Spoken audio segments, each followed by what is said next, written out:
On the other side of the screen, you never really know who is there. Thankfully, this long-running story never developed farther than it already was. A time that provided me with important lessons about internet security and a cautionary story brought about by my youthful recklessness. We've all experienced false security and adolescent invincibility at some point when we're young and don't consider the risks associated with using the internet carelessly. I was aware that there were predators out there, but I never gave it much consideration outside of taking the usual measures, like making sure no one knew where I was or my last name. I frequently used an online message board. It was a close-knit community where everyone knew one another personally, and we were wonderful friends.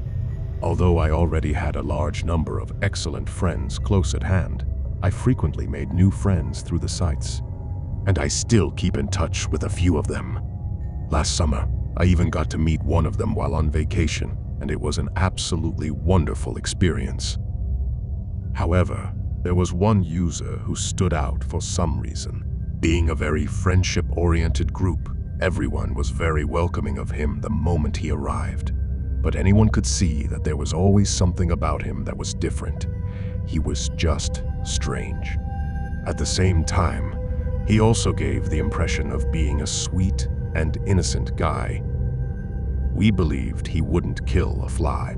I felt sorry for him because of his lack of social grace and people skills, which led me to believe he didn't have many friends in his life.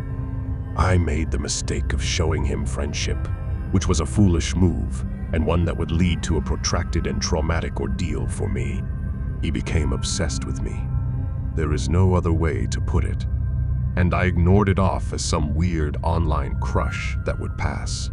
But it never did. If anything, his obsession with me only grew. We all thought he was awkward and harmless because he constantly singled me out and showered me with praise. But he always did it in a way that seemed to be respectful. Then, his antics got more frantic and he kept pestering me to Skype with him. I initially declined, but eventually agreed because I needed to confirm that he was who he claimed to be, because by this point, almost everyone's identity had been confirmed via Skype calls. Nobody ever suspected that he was malicious, so I didn't want him to be exposed. However, over time, the traits I had initially written off as quirks evolved into something sinister. He started telling me about his abusive father and how he used to torture animals as a child. All of this was done on purpose, even though he pretended to be foolish and too young to understand what he was doing. I thought he was just socially awkward, without any bad intentions.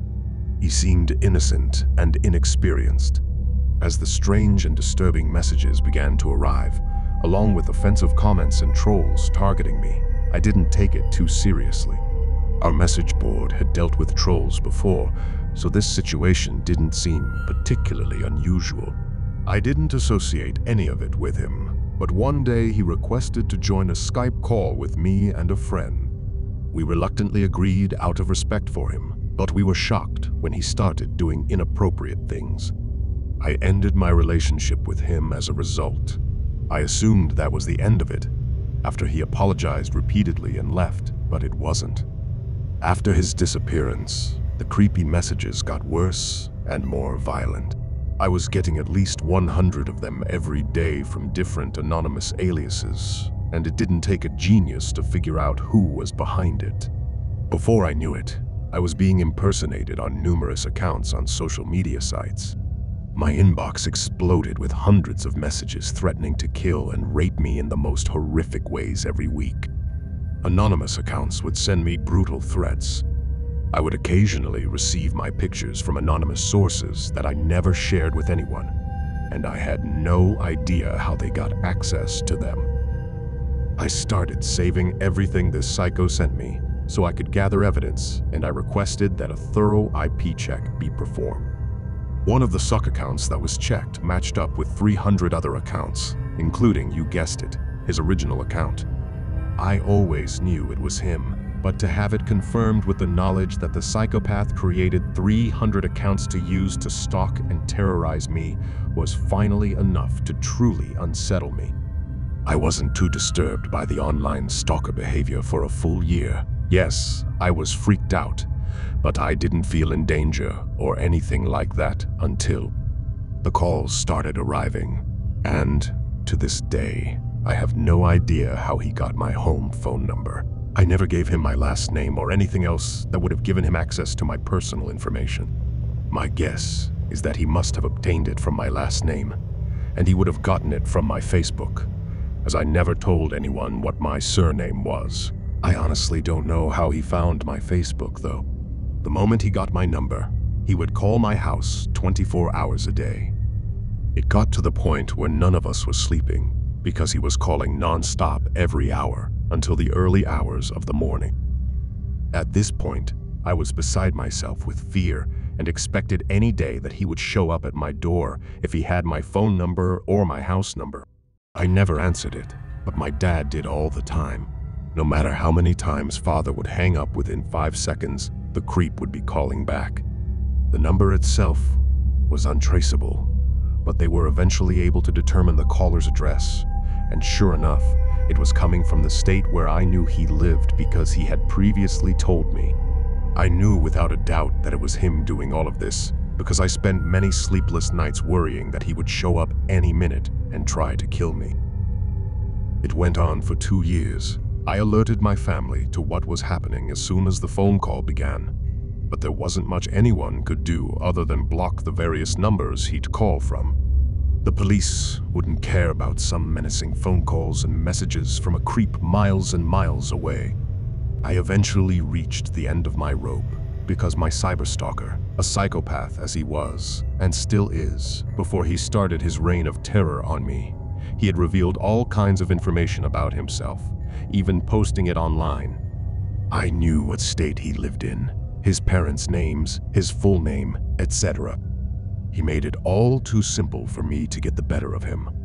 I switched from avoiding and ignoring him to actively stalking him, doing some digging and creeping on my own, and was able to learn personal information about him. It wasn't difficult to find his parents' phone number, because I knew their last name was Bolt, and he had once told me that they were.